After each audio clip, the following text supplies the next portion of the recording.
जी हाँ गाइस, आपने बिल्कुल सही गाड़ी यहाँ पर देखी है। ये है BMW की X1 और आज हमारे पास में BMW की X1 डीजल वेरिएंट अवेलेबल है।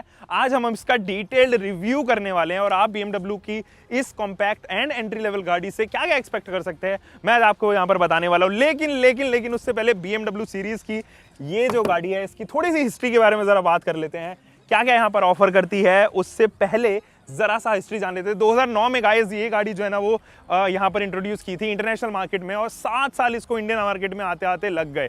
2016 में आपने इसकी सबसे पहले जनरेशन देखी, फिर ये सेकंड जनरेशन X1 यहाँ पर इंडिया में लॉन्च हुई और ये फिलहाल जो है ना फेसलिफ्टेड 1 है, सबसे ज़्यादा अपडेटेड है। और अगर मैं इसकी बात करूँ वेरिएंट्स में तो 4 वेरिएंट ऑप्शन में आती है ये, 3 पेट्रोल इंजन ऑप्शन और 1 diesel engine option. Engine option एक ही है पेट्रोल में, लेकिन वेरिएंट्स 3 है। डीजल में आपको top of the line variant में मिलेगी। This one is a diesel variant और आज हम इसका जो है ना वो क्विक एक्सेलरेशन टेस्ट करने वाले हैं। जानेंगे इसकी ड्राइव कैसी है और क्या क्या फॉल्ट्स हैं इस गाड़ी के अंदर, क्या क्या फीचर्स हैं और कहां पर कुछ स्कोप ऑफ इंप्रूवमेंट नजर आती है। सो जस्ट इन केस आप चैनल पे बिल्कुल पहली बार हो, आप मेरा चैनल यहाँ पर सब्सक्राइब कर सकते हो ताकि सारे अपडेट ऑटोमोबाइल के आप तक यहाँ पर सबसे पहले पहुंचते रहे। चलो सबसे पहले तो एक अमेजिंग ड्राइवर मैं आपको यहाँ पर लेके चलता हूँ।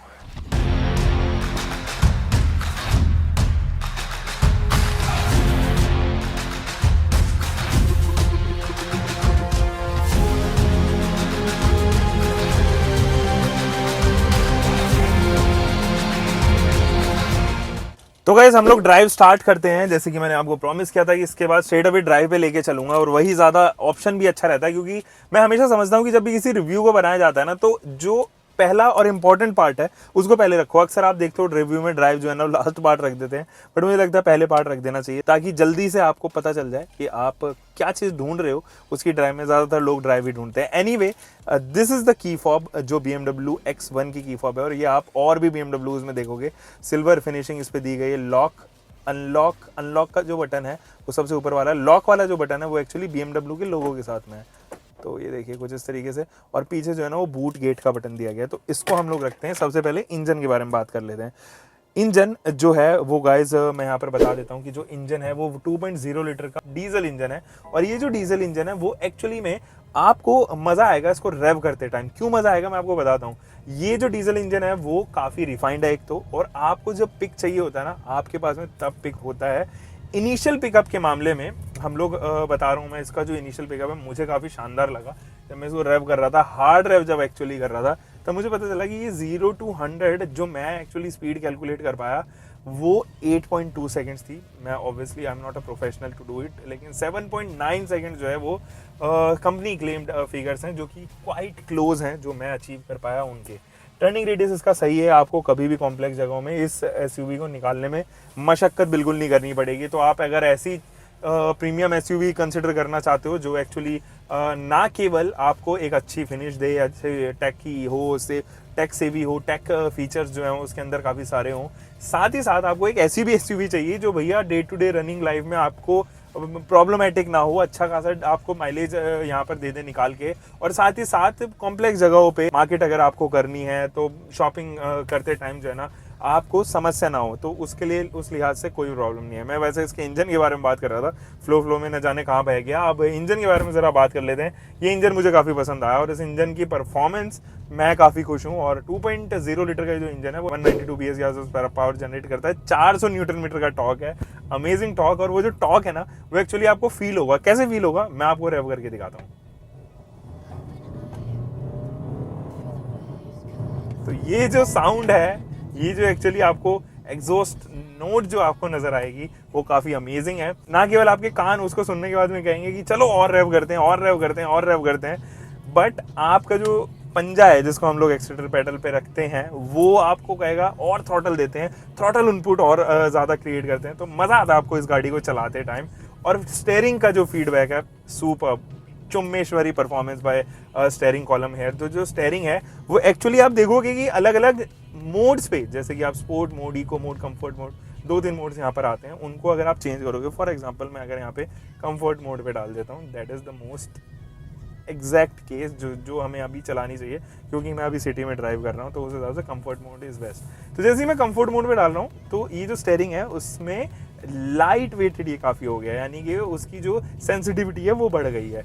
अब इसके अंदर फालतू का प्ले नहीं है, ये चीज़ मुझे काफ़ी अच्छी लगी। मतलब अगर मैंने को हल्का सा मतलब 1 मिलीमीटर भी अगर मैं इसको मूव कर रहा हूँ तो उसका जो मोशन है वो एक्चुअली स्टेयरिंग में नज़र आ रहा है। तो ये चीज़ है, ये काफ़ी सेंसिटिव है, तो इस चीज़ में मेरे को अच्छा लगा। और जैसे ही अगर मैं इसको स्पोर्ट्स मोड पे यहाँ पर डाल देता हूँ, फॉर एग्जांपल मैंने यहाँ स्पोर्ट्स मोड पे डाल दिया, तो उसकी हार्डनेस बढ़ गई है। अब वो हार्डनेस क्यों बढ़ रही है?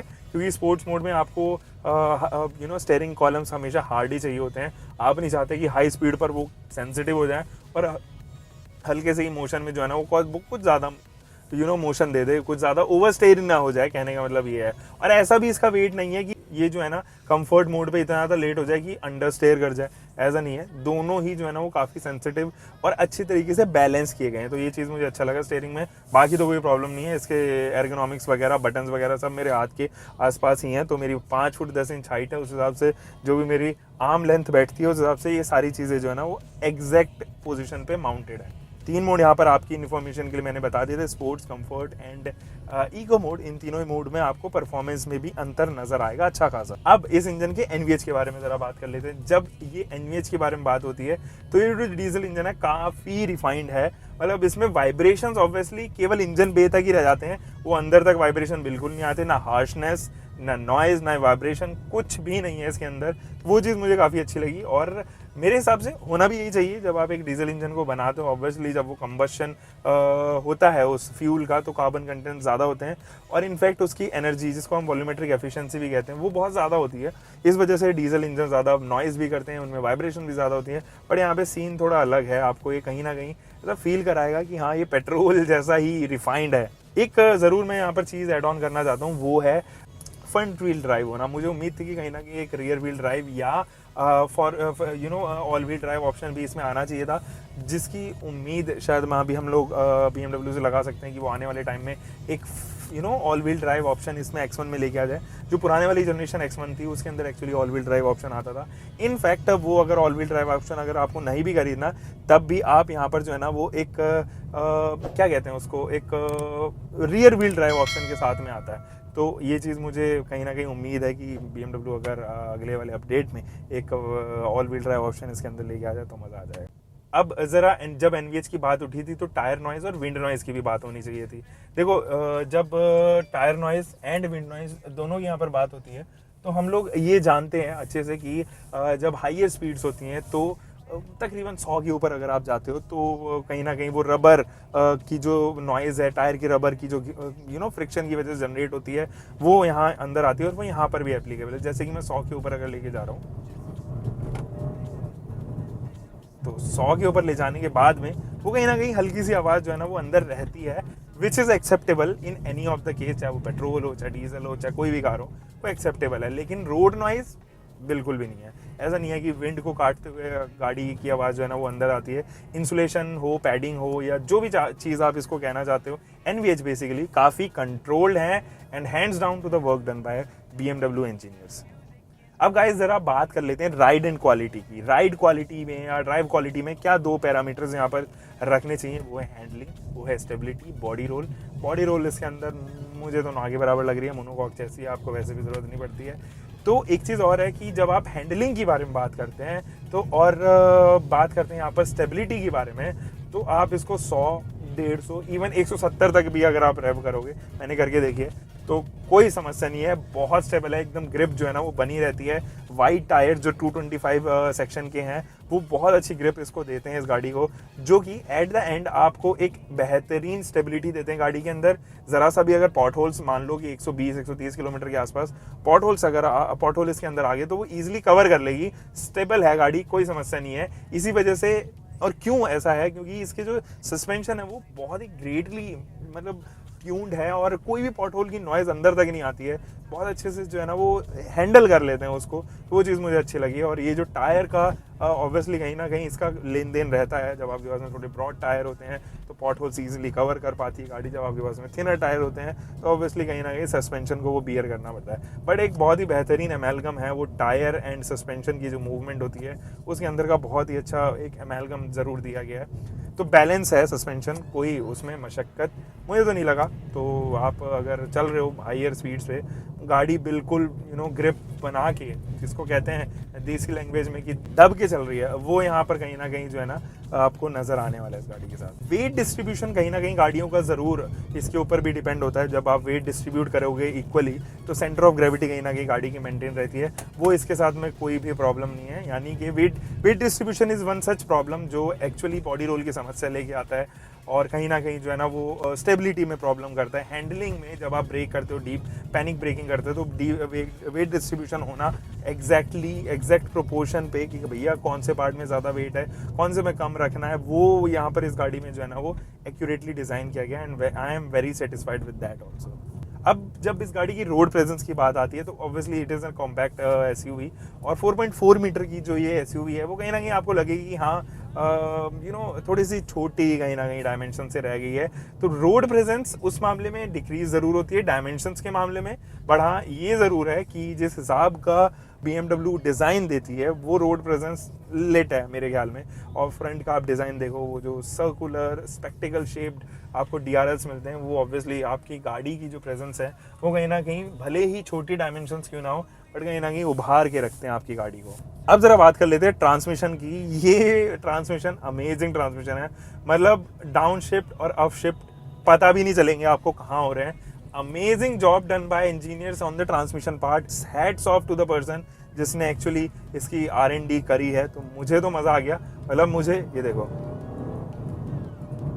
मतलब शायद फ्रैक्शन ऑफ सेकंड लगाती है ये गियर स्विच करने में, पता भी नहीं चलता, अचानक से शिफ्ट होंगे, आपको महसूस भी नहीं होगा, इतने में दूसरा गियर भी शिफ्ट हो जाएगा। वो चीज़ मुझे अच्छी लगी। और डाउन शिफ्ट का तो कोई मतलब ही नहीं है, डाउन शिफ्ट में तो आपको पता भी नहीं चलना कि कब डाउन शिफ्ट एक्चुअली में हुए हैं। अब व्यू की तरह बात कर लेते हैं। ये जो व्यू है काफ़ी ब्रॉड व्यू है फ्रंट में और एक्चुअली में मुझे ऐसा लग रहा है कि मैं एक्चुअली विंडशील्ड के बिल्कुल पास बैठा हूँ, लग रहा है बिल्कुल पास में हूँ, तो बहुत ही बड़ा सा व्यू आपको नजर आएगा। इनफैक्ट ये जो ए पिलर है ना, इसका डिज़ाइन आप देखोगे ऐसा कोनिकल रखा गया है ताकि ड्राइवर को ऐसा लगे कि ए पिलर जो है ना वो पतला है, जो कि एक्चुअल में है भी। तो जब आप यू टर्न मारोगे या कहीं भी कॉम्प्लेक्स जगहों से घूमोगे, इनफैक्ट माउंटेन्स में ए पिलर पतला होना बहुत ज़रूरी है बाबा। अगर वो नहीं पतला है तो दैट मीन्स कि आप अपना बहुत सारा व्यू ऑब्स्ट्रक्ट कर रहे हो और एक्सीडेंट होने के बहुत ज़्यादा चांसेस आते हैं। प्रोन टू एक्सीडेंट जिसे कहते हैं ना, वो ए पिलर की वजह से होते हैं। सी पिलर और बी पिलर का तो खैर कोई काम ही नहीं है।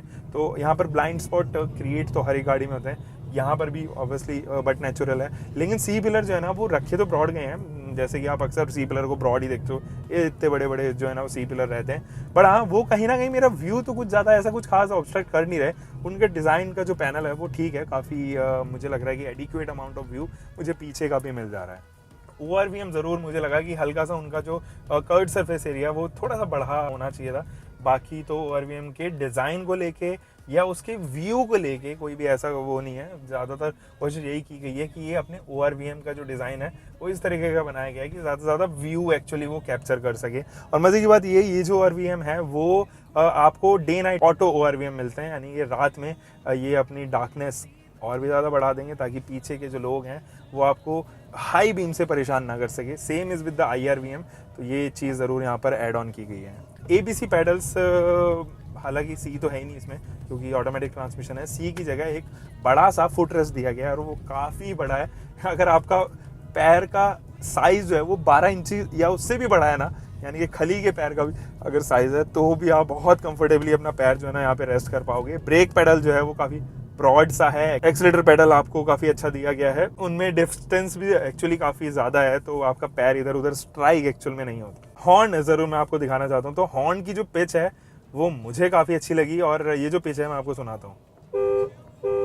अब ये जो पिच है इसके साथ में ये हल्का सा मुझे ये शिकायत रही कि जब हम आगे वाले इंसान को हॉर्न दे रहे हैं तो उसके लिए पिच काफ़ी सही है।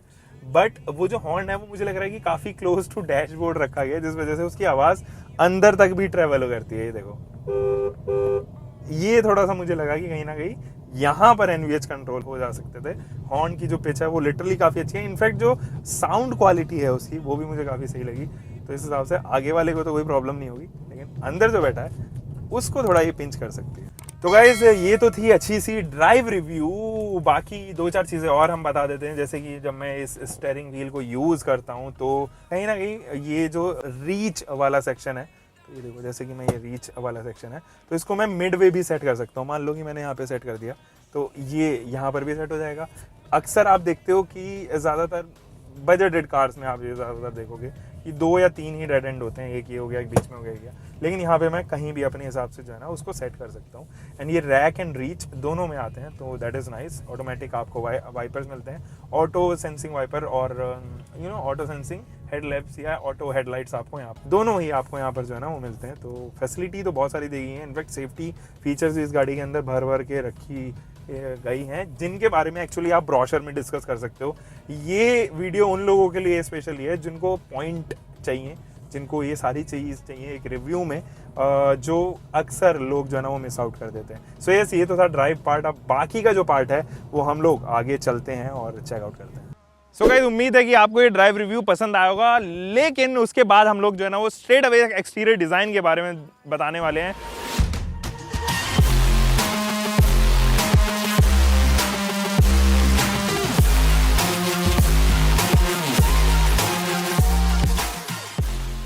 और यहाँ पर अगर आपको देखोगे तो काफ़ी सोफेस्टिकेटेड सा, बहुत ही प्लीजेंट सा, और कहीं ना कहीं आपको ये डिज़ाइन जो है ना वो ऐसा लगेगा कि एग्रेशन आपको दे रहा है because of this grill. I just love this BMW grill. और ये मुझे हालांकि थोड़ी सी बड़ी अब हो गई है नई वाली जनरेशन में, बट हाँ बहुत ही प्यारी लग रही है। आपको बहुत सारे जो है ना वो यहाँ पर स्लैंट्स देखने को नज़र आ रहे होंगे जो कि BMW के स्लैंट्स है, और एयर डैम भी आपको यहाँ पर नज़र आ रहा होगा। नीचे भी जो है वो आपको एयर डैम देखने को नज़र आने वाला है। BMW का एम्बलम जो है ना वो बिल्कुल ऊपर बीच में माउंटेड है, और कुछ कैरेक्टर लाइंस जो है ना वो ऑल अक्रॉस द बोनेट आपको यहाँ पे नज़र आने वाले हैं। थोड़ा सा अगर मैं आपको नीचे लेके चलूँ, लेकिन उससे पहले जो है ना वो हेडलाइट यूनिट आपको बताने वाला हूँ। ये जो हेडलाइट यूनिट है वो DRL यूनिट के साथ में आती है, और ये सिग्नेचर स्टाइल ही BMW की DRL यूनिट्स हैं, LEDs ही हैं। यहाँ पर भी आपको टर्न इंडिकेटर ऊपर जो है ना वो LED ही यूज़ होता हुआ नजर आएगा। एंड दोनों ही जो है वो प्रोजेक्टेड हेडलाइट यूनिट्स हैं, जो बहुत ही अमेजिंग व्यू आपको रात में ड्राइव करोगे तो आपको यहाँ पे देने वाली है। ये मुझे काफ़ी अच्छी लगी। नीचे थोड़ा सा अगर लेके चलूँ तो यहाँ पर आपको जो है ना वो एयर डैम देखने को नजर आएगा, और उसके जस्ट नीचे फॉग लैंप यूनिट माउंटेड है। ये अगर आप स्ट्रेट देखोगे तो आपको लगेगा कि फॉग लैंप यूनिट जो है ना वो हाइड कर दी गई है, but it is not the scene. यहाँ पर जो है ना वो दे दी गई है। ये air dam functional air dam है। आपको ये लगेगा कि सलाउटे कुछ ऐसा सा है कि भाई शायद फेक एयर डैम्स दिए गए हैं, but this is not true. यहाँ से जो है ना वो फंक्शनल एयर डैम दिए गए हैं। आपको स्किड प्लेट यहाँ पर भी ऑफर होती हुई नज़र आएगी, and this is the skid plate जो प्लास्टिक की प्रॉपर कवरिंग है, जो इंजन बे तक जाती है, और प्रॉपर कवर आपको यहाँ पर करती हुई नज़र आएगी। हालांकि हमने इसका जो है ना वो हाइड्रोलिक के ऊपर लिफ्ट करके भी इस गाड़ी को देखा, और जब हम लोगों ने नीचे से देखा तो कुछ ये व्यू पाया। ऑलराइट गाइस, हम लोग फिलहाल चलते हैं BMW X1 के नीचे वाले पोर्शन पे। तो इधर से अगर आप देखोगे ना तो ये वाला पोर्शन देखो आप, इंजन बे में जो प्रोटेक्शन दी गई है वो प्योर मेटेलिक प्रोटेक्शन है। तो यहाँ पर कोई भी प्लास्टिक का यूज़ नहीं किया गया। मुझे आगे वाले पार्ट तक ऐसा लग रहा था कि प्लास्टिक का यूज़ है, बट ऐसा नहीं है। और ये वाला जो सेक्शन है जहाँ से एग्जॉस्ट गैसेस एक्चुअली जा रही हैं आगे पाइपलाइन में तक, एग्जॉस्ट पाइप्स में, तो आप देखोगे कि प्रॉपर इंसुलेशन दी गई है। और ये जो इंसुलेशन है वो एक्चुअली अंदर तक हीट प्रोड्यूस नहीं करती। ये एक्चुअली टनल है, आप जो फ्लोर टनल देखते हो ना रियर रो में, वो यहाँ पर क्रिएट होता हुआ नज़र आता है। और इसके ऊपर गैप इसीलिए रखा गया है ताकि ये कैटालाइटिक कन्वर्टर को बाईपास कर सके और हीट एक्चुअली ना जा पाए। तो केवल इसीलिए ये फ्लोर टनल आपको दिखाई देगा। इस तक मैं लेके चलता हूँ, और यहाँ पर आप इसको डिस्ट्रीब्यूट होते हुए देखोगे तो इस वाले सेक्शन से अगर आप देखोगे तो यहाँ तक प्रॉपर इंसुलेशन है। इवन आगे भी प्रॉपर इंसुलेशन की पैडिंग दी गई है चारों तरफ, ताकि अंदर तक जो है ना वो कोई भी हीट ट्रांसमिट ना हो जाए। और अगर आप इस वाले पोर्शन पे देखोगे तो यहाँ पर टेल पाइप्स जो हैं, जो कि एग्जॉस्ट की टेल पाइप्स हैं, वो डिस्ट्रीब्यूट हो रही हैं, एक इस तरफ BS6 की बैजिंग, F48 कोई इनका मेटल पार्ट या फिर कंपोनेंट पार्ट एक्चुअली होगा, तो ये दोनों डिस्ट्रीब्यूट हो रहे हैं, यानी कि ये वर्किंग एग्जॉस्ट पाइप हैं। तो मुझे काफ़ी सच में सही लगा कि फंक्शनल चीज़ें यहाँ पर एक्चुअल में दी गई हैं। एंड इंजन बे प्रोटेक्शन भी ओवरऑल BMW ने यहाँ पर खासा ध्यान रखा है। प्लस ये जो एग्जॉस्ट वॉल के ऊपर लगने वाली एक प्लेट है, ये बहुत ज़्यादा हीट डिसिपेट एक्चुअली होने नहीं दे रही। तो अंदर वाला जो पार्ट है वही गर्म रहेगा, बाहर वाला पार्ट टचेबल है। हम लोग तकरीबन 70-80 किलोमीटर गाड़ी को चला के आए हैं, स्टिल इट इज़ टचेबल। तो वो लोग एक्चुअली, छोटे बच्चे कभी कभार हाथ वगैरह लगा देते, नहीं पता रहता, तो उनके लिए थोड़ा सा यहाँ पर प्रोटेक्शन एक्स्ट्रा रखा गया है। तो गाइस, हम लोग साइड प्रोफाइल पे आ चुके हैं, और यहाँ से अगर आप देखोगे तो स्लीक सा फेंडर है। इनफैक्ट जो इसके पैनल गैप्स हैं वो प्रॉपर हैं, अप्रोप्रिएट है। कहीं से भी आपको ऐसा ऑड इवन वाला फॉर्मेट कुछ नहीं लगेगा कि ऑड प्लेसिंग दी गई है और अनइवन हो कहीं से, तो वो मुझे काफ़ी अच्छा लगा। Shoulder line all across the body आपको जाएगी, और एक पतली सी लाइन जो है ना ऑल अक्रॉस बॉडी आपको दिखाई देगी। ORVM जो है वो काफ़ी डिसेंट साइज़ का है और आपको एलईडी यहाँ पर टर्न इंडिकेटर इसके अंदर इंटीग्रेट होता हुआ नजर आएगा। हालांकि मुझे इसके टायर प्रोफाइल काफ़ी अच्छी लगी। 225 55 रेडियल 17 इंचेस के टायर्स हैं जो कि सिंगल टोन में आते हैं। अगर आप एम बैजिंग लेते हो तो आपके इसको पूरे एक्सटर्नल व्यू में बहुत सारे ग्लैमरस चेंजेस होते हुए नजर आएंगे, यानी कि आप ग्राफिक्स से खेलते हुए देखोगे। एलॉय व्हील चेंजेस हैं, ग्रिल के अंदर एक एम बैजिंग के जो है वो अलग अलग एम्बलम यहाँ पर आ जाते हैं। एनीवे, ये जो डिस्क ब्रेक्स हैं काफ़ी सपोर्ट करें मुझे, और मुझे कोई भी समस्या इसकी डिस्क ब्रेक या ब्रेकिंग को लेके एक्चुअली में नहीं हुई। प्लास्टिक कवरिंग ऑल अक्रॉस जो अंडर बॉडी है वहाँ पर दी गई है। इनफैक्ट ये वाला पोर्शन भी पूरा बॉडी जो है वो आपको प्लास्टिक की होती हुई नजर आएगी। सिल्वरिश कलर की एक्स्ट्रा एड ऑन दिया गया ताकि ये एक्स्ट्रा टच एक्चुअली दे सके। बॉडी पैनल के कलर के साथ ही आपको जो है ना वो हैंडल बार भी नजर आएगा, और यहाँ पर जो है वो आपको एक नॉन फंक्शनल रूफ रेल नजर आने वाला है जो कि ग्लैमरस टच देता है। सेंटर एंटेना आपको ऊपर ही देखने को नजर आएगा। जिसका फ्यूल लिड है वो भी काफ़ी इजी टू एक्सेस है, बस आपको पुश करना है। एंड एड ब्लू का बटन आपको इधर अंदर नजर आने वाला है डीजल के साथ साथ, तो ये चीज़ ज़रूर है। अभी एड ब्लू काफ़ी है, तकरीबन 14,000 किलोमीटर और चल सकती है ये एड ब्लू पे। गाइस, रियर प्रोफाइल से अगर आप देखोगे तो स्प्लिटेबल टेल लैंप्स आपको नजर आने वाली है। ये जो स्प्लिटेबल टेल लैंप्स हैं उसका आधा पार्ट जो है वो टेल गेट पर आपको देखने को नजर आएगा। बहुत ही बड़ी सी एल शेप्ड जो है वो आपको यहाँ पर टेल लैंप यूनिट नजर आने वाली है। ये अब जो है वो सिग्नेचर स्टाइल बन गई है BMW की। इनफैक्ट आप कोई भी गाड़ी उठाओ, चाहे हैच हो वो या फिर आप सेडान देखो, प्रॉपर सेडान और SUVs भी, उनमें ये वाला signature style tail light unit जो है वो आपको डिज़ाइन एक्चुअली ऐसा ही नज़र आने वाला है। Reflector unit, break lights, reverse light and turn indicator आपको थ्रू आउट द बॉडी देखने को नज़र आने वाली है। BMW का एम्बलम इधर, high mounted stop lamp with roof roll, और ये डुअल टोन में दिया गया तो ये मुझे अच्छा लगा। तो हाई माउंटेड स्टॉप लैंप आपको दिया गया है। इनफैक्ट जो रियर का वाइपर सेट है वो भी काफ़ी ब्रॉड आपको जो है ना वो एरिया देगा कवर करने में। मैंने बहुत कम वाइपर्स देखे हैं जो एक्चुअली पीछे के होते हैं वो ज़्यादा शॉर्ट ही होते हैं, लेकिन ये काफ़ी ब्रॉड मुझे लगा। और इसका जो वाइपर जेट है वो इतना नीटली छुपाया गया है, मतलब आपको पता भी नहीं चलेगा, देखने में नज़र भी नहीं आने वाला। बहुत ही छोटा सा है, शायद आप ढूंढ भी ना पाओ, इतना पतला सा नज़र आने वाला है। डिफॉग यूनिट आपको इस तरफ देखने को नज़र आएगी। एंड नीचे भी जो है ना वो बम्पर पे डुअल टोन ट्रीटमेंट का आपको बम्पर नज़र आएगा। अगेन डिफ्यूज़र जैसे एक यूनिट के साथ में, जो कि एक्चुअली में रियल डिफ्यूज़र नहीं है, बट जो रियल है वो ये है एग्जॉस्ट पाइप्स। एंड ये जो एग्जॉस्ट टेल पाइप्स हैं ये दोनों फंक्शनल हैं, ये मुझे काफ़ी अच्छा लगा। इसके ऊपर एक जो है ना कवरिंग दी गई है किसी ऐसे मेटल की जो एक हीट का कंडक्टर एक्चुअली में नहीं है। ये चीज़ मुझे अच्छा लगा। हालांकि 4 पार्किंग सेंसर्स रिफ्लेक्टर यूनिट के साथ में आपको देखने को नज़र आएगा।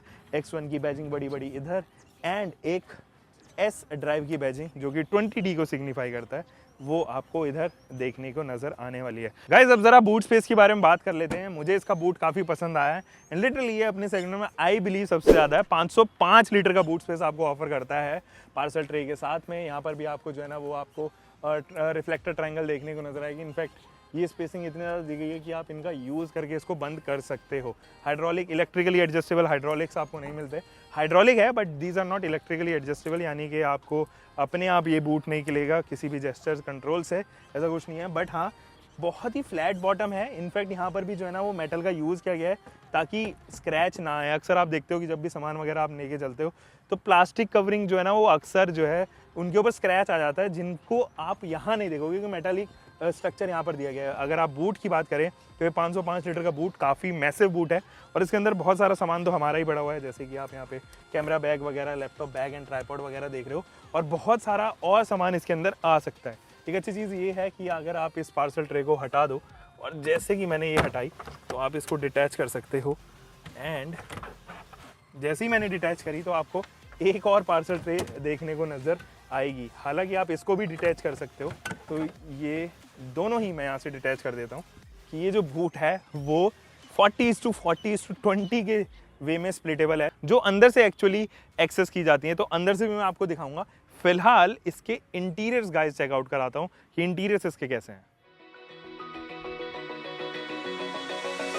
Open eye, feel the waves cut through me, hypnotized by the sounds I'm breathing in. Hold tight, chemicals collide. Hold tight, hold tight, hold tight. तो गाइज हम लोग करते हैं फिलहाल यहाँ से इनग्रेस, और बहुत ही सिंपल इनग्रेस है, सिंपल 1 स्टेप इनग्रेस है, वो लोग जिनकी हाइट भी एक्चुअली ज़्यादा है उन लोग को भी यहाँ पर इनग्रेस करने में कोई प्रॉब्लम होगी नहीं एक्चुअली।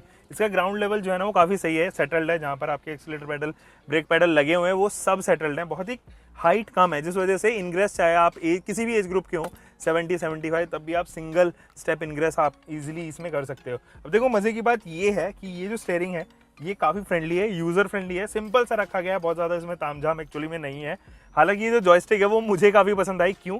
क्योंकि इसके अंदर 2 प्ले है। अगर आप ऊपर का बटन भी दबाओगे तो वो ऊपर से एक और ऊपर तक जा सकता है, यानी कि 2 प्ले हैं उसके अंदर, नीचे भी सेम वे। तो जॉयस्टिक में अक्सर आप देखते हो कि 2 प्ले ही रहते हैं, ऊपर या नीचे। इसमें 4 प्ले हैं, ऊपर सुपर ऊपर, फिर नीचे सुपर नीचे, तो ये चीज़ मुझे अच्छी लगी। हालांकि ये जो स्टीयरिंग व्हील का डिज़ाइन है वो कन्वेंशनल BMW जो अभी आ रही है उससे काफ़ी डिफर कर रहा है, थोड़ा सा आउटडेटेड आपको लगेगा। राइट साइड के जो कंट्रोल्स हैं इंफोटेनमेंट सिस्टम से रिलेटेड नजर आएंगे। लेफ्ट साइड के जो कंट्रोल्स हैं वो आपको क्रूज कंट्रोल वगैरह, स्पीड लिमिट, एक्टिवेट, डीएक्टिवेट, ये सब बटन जो है ना वो यहाँ पे दिए गए हैं। स्टीयरिंग व्हील आपको अगेन डुअल टोन ट्रीटमेंट में नजर आएगा, सिल्वरिश फिनिशिंग इसके अंदर दी गई है, BMW का लोगो। और मजे की बात ये है मुझे इसका हॉर्न काफ़ी पसंद आया, उसकी पिच काफ़ी अच्छी है, लेकिन मुझे लग रहा था कि ये जो आवाज़ है वो अंदर तक ज़्यादा ना आए, यही सब लोग चाहते हैं, वो थोड़ा सा अंदर तक आ रही है जैसे, तो गाड़ी के अंदर तक थोड़ी सी आवाज़ ज़रूर यहाँ पर ज़्यादा आती है। एनीवे लेदरेट टच आपको all across the steering wheel मिलता है, ये मुझे काफ़ी अच्छा लगा। जो इसका इंस्ट्रूमेंट क्लस्टर है वो आपको ऐसा लगेगा देखने में कि ये डिजिटल है, यानी कि है वो एनालॉग ही बट उसको डिजिटली डिज़ाइन किया गया है, बट ऐसा नहीं है। उसके अंदर एक सुई ज़रूर आपको यहाँ पर मिलेगी, यानी कि आपको डिजिटल की जगह एनालॉग ही ऑफर होता हुआ नज़र आएगा। थोड़ा सा आपको लगता है कि अगर और BMW की तरह इसमें आप थोड़ा सा एडवांस अगर ये होता तो ज़्यादा बेहतर होता। लेफ्ट साइड में आपको स्पीडोमीटर, राइट साइड में टैकोमीटर देखने को नजर आएगा, आपको फ्यूल गॉज वगैरह ये सब चीज़ें दी गई हैं। इनफैक्ट इसकी स्क्रीन भी अंदर जो है ना वो दी गई है, जिसपे डैशबोर्ड के सारे सिंबल्स यहाँ पर आपको ऑफर होते हुए नजर आएंगे। एक अच्छा शॉर्टकट यहाँ पर है, वो 0.0 इस पर लिखा हुआ है, एक बटन है ये, और इससे आप एग्जैक्टली बस एक बटन प्रेस करो और आपकी जो ट्रिप मीटर है, जो ऑडोमीटर है, उसकी रीडिंग कंप्लीटली 0 हो जाएगी। अब ज़रा बात कर लेते हैं ये आने वाले यहाँ पर पैडल शिफ्टर्स। मैंने बहुत ज़्यादा इस्तेमाल नहीं किया, BMWs में ज़्यादातर लोग इस्तेमाल भी नहीं करते हैं क्योंकि वो ऑलरेडी इतनी स्पोर्ट्स और परफॉर्मेंस ओरिएंटेड होती है कि आपको ज़रूरत एक्चुअली लगती नहीं है। एनीवे अगर मैं सेंटर कंसोल की बात करूँ तो ये 8.8 इंचेस का टच स्क्रीन इंफोटेनमेंट सिस्टम आपको यहाँ पर देखने को नजर आएगा, काफ़ी बेहतरीन सा है। इनफैक्ट इसका टच रिस्पॉन्स भी सुपर्ब है, अमेजिंग आपको यहाँ पर टच रिस्पॉन्स नजर आएगा। बहुत सारी चीज़ें इसके अंदर दी गई हैं, जैसे कि आप अभी जो पैनल देख रहे हो उसमें पावर एंड टॉर्क कर्व दिखाई दे रहा है। अगर मैं यहाँ से होम का बटन दबाऊँ तो शॉर्टकट्स आपको नज़र आते हैं। टच रिस्पॉन्स इज़ अमेजिंग, कोई प्रॉब्लम उसमें देखने को नज़र नहीं आएगी।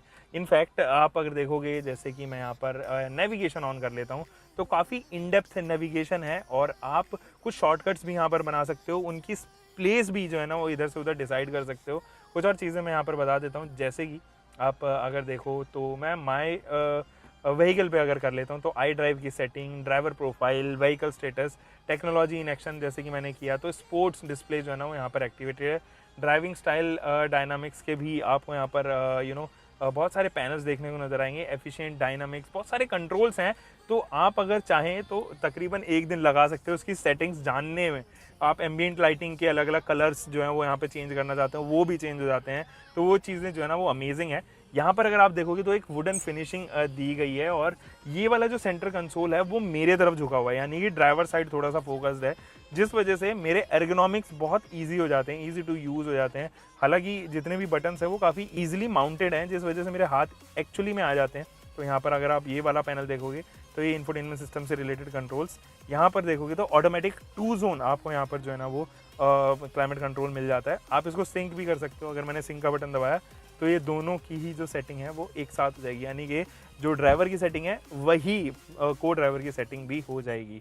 अगेन मोड्स वगैरह के बटन आपको यहाँ देखने को नजर आएंगे। नीचे अगर आप देखोगे तो आपको प्लास्टिक के जो है ना वो कप होल्डर्स यहाँ पे देखने को नजर आएंगे, एक सिगरेट एश ट्रे कह सकते हो, इनफैक्ट सिगरेट लाइटर भी आपको इधर देखने को नजर आएगा। तो बहुत सारी चीज़ें हैं जो एक्चुअली में दी गई है। अब थोड़ा सा अगर मैं नीचे लेके चलूँ तो यहाँ पर आपको गियर स्टिक देखने को नजर आएगी। ये जो गियर स्टिक है इसके अंदर अगेन वो कन्वेंशनल तरीके से पार्किंग का शॉर्टकट दिया गया है, जैसे मैं पी दबाता हूँ पार्किंग पे एक्टिवेट हो जाता है। अनलॉक का बटन इधर दिया गया है, यानी कि जब भी आप पार्क से किसी और for example reverse mode, drive mode, तो वो सारी चीज़ें आपको अनलॉक दबाकर करनी पड़ेगी, बहुत ईजी हो जाएगी उससे।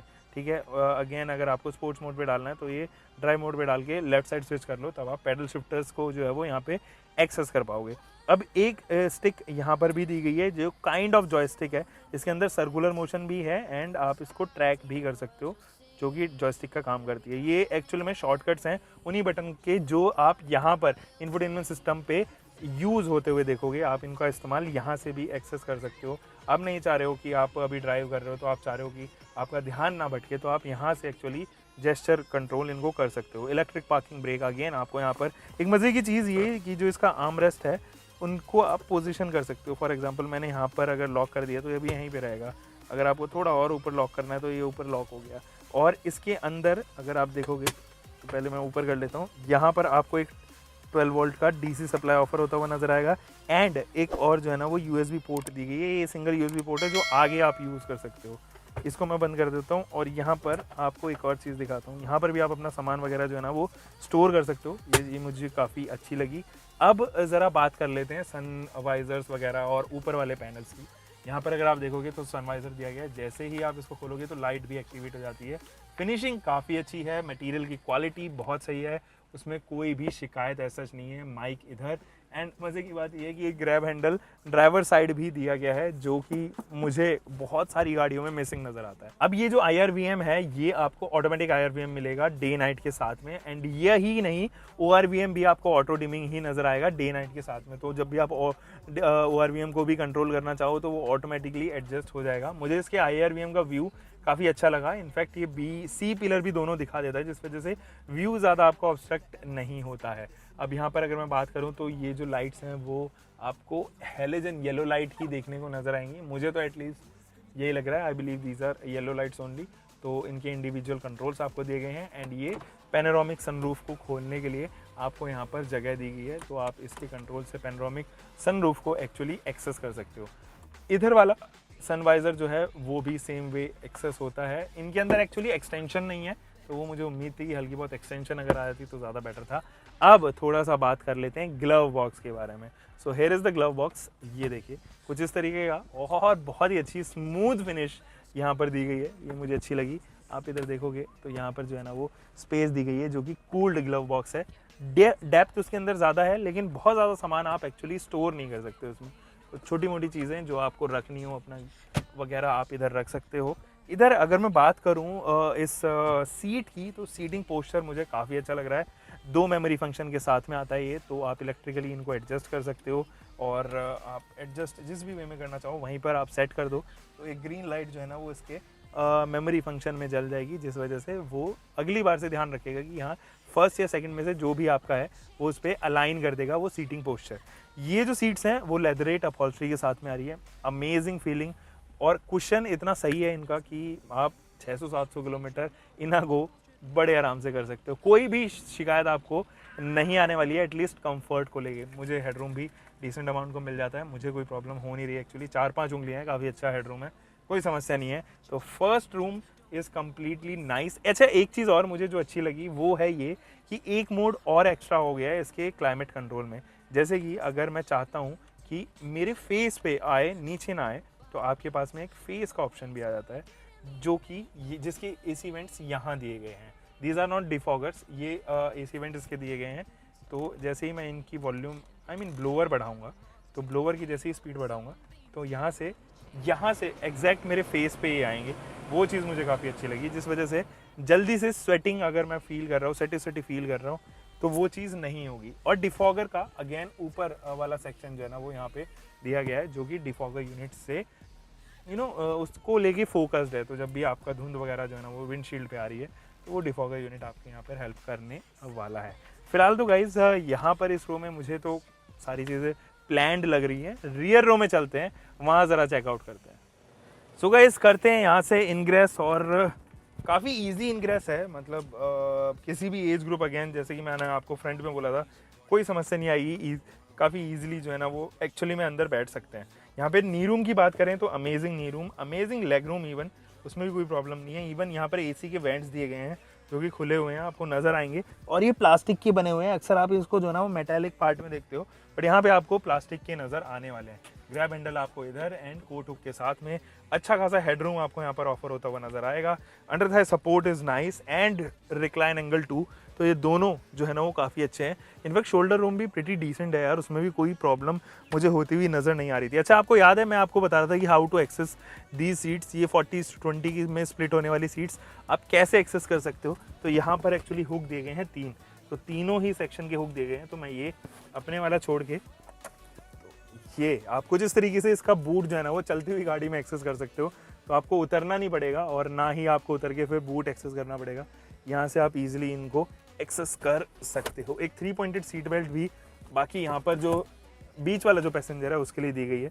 और ये जो 3 पॉइंटेड सीट बेल्ट है वो लगेगी कैसे, वो लगेगी ऐसे। तो यहाँ पर जो बैठा हुआ है उसके लिए भी आपको एक्चुअली में एक अच्छी खासी सुविधा दी गई है, तो ये चीज़ मुझे अच्छी लगी। AC वेंट्स पीछे भी दी गए हैं जिनके कंट्रोल नॉब्स पीछे दिए गए हैं। 2 USB पोर्ट्स आपको यहाँ पर ऑफर होती हुई नजर आएगी। कोई 12 वोल्ट का DC सप्लाई एक्चुअली ऑफर नहीं किया गया है। बाकी जो चीज़ें हैं वो अंदर आप अगर देखो तो इस तरह बॉटल होल्डर, स्पीकर का सेट वगैरह वगैरह, ये सारी चीज़ें जो है वो आपको यहाँ पर ऑफर होती हुई नजर आने वाली है। ऑलराइट गाइस, अभी इंजन बे आपको ज़रा चेकआउट करवाता हूँ। देखो, इसके इंजन बे को खोलने का तरीका ये है कि आपको इंजन बे का जो एक्सेस है वो जो लीवर है एक्चुअली वो 2 बार खोलना पड़ेगा, यानी कि 2 टाइम्स। अब ये खुला है तो एक बार तो क्लिक करेगा और दूसरी बार खुलेगा। अब मैं आपको दिखाता हूँ, आपको कुछ भी लीवर वगैरह यहाँ से डिसएंगेज करने की जरूरत नहीं पड़ेगी, और यही रीज़न है कि वो 2 बार उसने बोला है कि खोलने के लिए। एनीवे, यहाँ पर हाइड्रोलिक्स लगे हुए हैं जिस वजह से आपका आधा काम तो वैसे ही हो जाता है। बाय द वे, ये ट्विन पावर टर्बो BMW का इंजन है जो 2.0 लीटर का इंजन है, 192 PS एंड 400 न्यूटन मीटर का टॉर्क। ये एक ऑटोमेटिक ट्रांसमिशन के साथ में आता है और बाय स्टैंडर्ड है ये, मतलब एक ही वेरिएंट आता है डीजल में, पर ये वो वाला वेरिएंट है। काफ़ी अमेजिंग है और रिफाइनमेंट लेवल काफ़ी अच्छा है। हालांकि जब आप यहाँ पर देखोगे तो आवाज़ ज़्यादा रहेगी एंड द रीज़न इज़ ये डीजल इंजन है। बट जब आप अंदर की बात करते हो तो इंसुलेशन बहुत प्रॉपर है। मैं दिखाता हूँ अभी आपको इसका इंजन बे एक्चुअली स्टार्ट करके आपको दिखाता हूँ। So there we go. इस वाले सेक्शन तक कुछ खासी ऐसा वाइब्रेशन है नहीं, बट हाँ यहाँ पर आपको फील होगा। और ऑब्वियसली क्यों ही आप यहाँ पर इस वाले इंजन बे में चलती हुई गाड़ी में एक्सेस करोगे, तो ऑब्वियसली मेरे ख्याल में ठीक है। बहुत ही ज़्यादा NVH जो है वो मेंटेन किए गए हैं and thumbs up to BMW's engineering work है।